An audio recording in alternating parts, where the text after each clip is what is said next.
Today, we're diving deep into the rugged and mysterious world of the Wild West. Get ready to be amazed as we uncover 15 unheard facts that most people don't realize about this iconic era. If you thought you knew everything about cowboys, outlaws, and the frontier, think again. Stick around, because this journey is about to redefine your understanding of the Wild West. Let's get started. Fact number 1. Same-sex relationships were common among cowboys. Today, I learned that not only was homosexuality common among cowboys in the 1800s, it was widely accepted. People who engaged in same-sex relationships weren't even seen as homosexual, and there were even same-sex marriages. Homosexuality, as we define it today, was a common occurrence in entirely or predominantly male societies like the Wild West. Such relationships, including marriages, were not discriminated against in the way we might expect from a contemporary lens. In fact, they were recognized and accepted. Fact number 2. Saloon bar towels were not hygienic. Old West saloon bartenders hung towels on the bar so that imbibers could wipe the beer foam off their mouths. They were community towels. Towels found at bars today have evolved from their saloon-era predecessors and have a different use. In the Wild West, they were used as community towels by patrons to wipe foam from their mouths, whereas today bartenders use them to wipe down the bar top and dry their hands. Fact number 3. The Old West Texas Rangers are one of the oldest law enforcement agencies. Texas Rangers of the Old West still operate today and are the oldest state law enforcement agency in the U.S., formed in 1835. The Texas Rangers are the oldest state law enforcement agency in North America. To be a ranger in the 19th century, candidates needed to be comfortable in any situation without direct instructions from their superior. The Texas Rangers are still in operation today, selected from members of the Department of Public Safety. Fact number 4. Buckaroo came from a mispronunciation.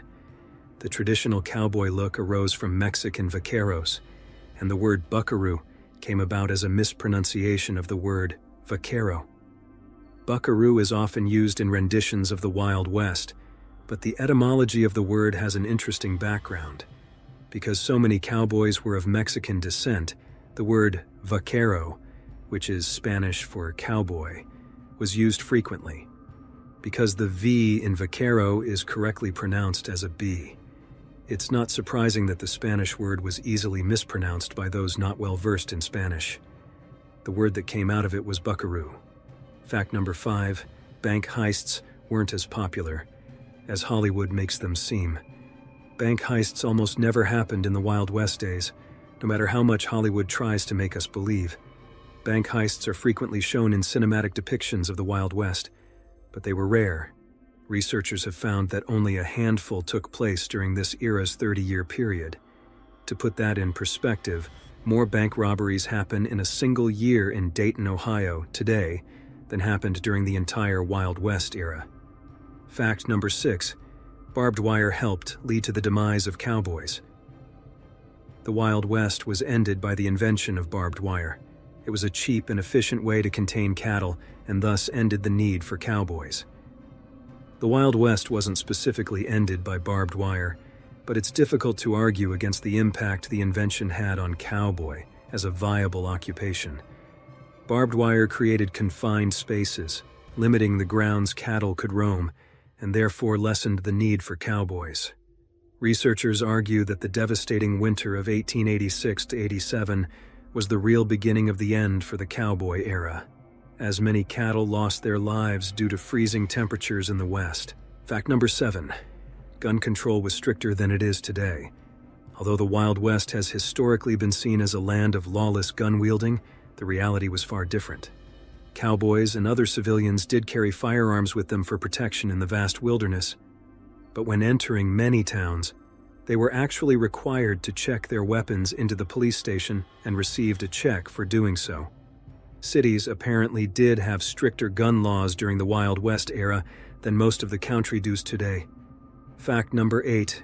Quick draw fights were much different from their popular depiction. Gunslingers as they have been portrayed in movies and shows are mostly historically inaccurate. Such showdowns were nowhere near as common in the real Wild West as movies might have us believe. Perhaps even more surprisingly, gunslingers weren't even referred to as gunslingers until about 50 years later. At the time, they were dubbed shootists. Fact number 9. Old West gamblers rarely played poker.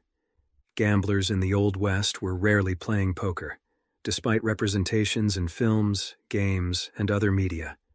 A card game called faro was the most popular form of gambling in the U.S. until the early 1900s. Gamblers in many depictions of the Wild West are most often seen playing poker, but that does appear to be misleading. While there was a known card game most believe evolved into modern poker, the game most frequently played at the card table was called faro. Fact number 10. A famed robber was also pretty honorable. Wild West robber Black Bart, who was noted for his polite, chivalrous attitude. In one instance, when robbing a Wells Fargo stagecoach, he refused to take a woman's purse, opting instead to just take the company's money. Black Bart tried to make his fortune mining in California, but when he couldn't strike gold, he took to the life of an outlaw and began robbing Wells Fargo wagons. In less than a decade on the wrong side of the law, Black Bart allegedly took roughly $18,000 before being captured. Although he pled guilty to theft, he reportedly never robbed any of the passengers on board the stagecoaches, and took money only from the banks those coaches belonged to. Fact number 11. The period lasted only about 30 years. The Wild West era started around 1865. By around 1895, it had evolved from everything we believe the period to be about, putting the overall time frame for this era at about 3 decades. Fact number 12. 1 in 4 cowboys was black. In Texas, it's assumed, based on new estimates, that about 1 in every 4 cowboys was black. These forgotten cowboys were often forced to do some of the more back-breaking work, like taming horses and getting them ready to ride every morning. Forgotten cowboys were also enlisted to cross rivers first while moving cattle to assess the feasibility of trails. Fact number 13. A man who won a quick-draw duel was still tried for his offenses. One of the few actual quick-draw duels in the Old West occurred on July 21, 1865, between Wild Bill Hickok and Davis Tutt.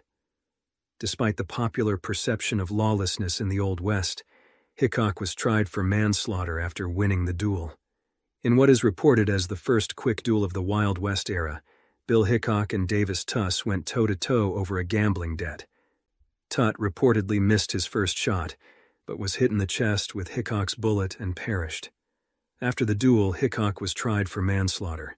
He was ultimately acquitted, as the gambling debt was deemed an appropriate reason to resort to firearms. Fact number 14.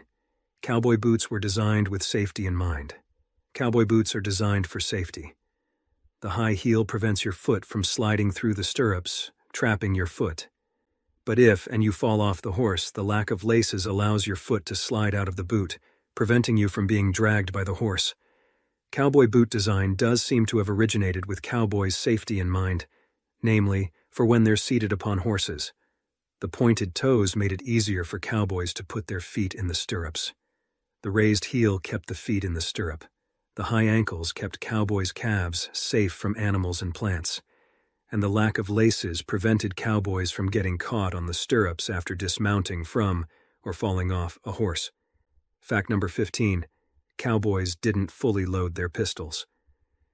The cowboy load, in the Wild West, it was most common for 6-shot revolvers to only be loaded with 5 rounds. A live bullet in the chamber below the hammer of a 19th century single-action revolver can be set off with a sharp knock. Hence it was not desirable to carry one fully loaded. Most revolvers from the 19th century had 6 chambers, but most cowboys loaded only 5 shells, called a cowboy load, because firearms didn't have safety measures yet, and the hammer was a little finicky and could fire if the piece was jostled incorrectly. To save themselves, their horses, or the people around them, most cowboys kept the hammer on the empty chamber to stop any possible misfires.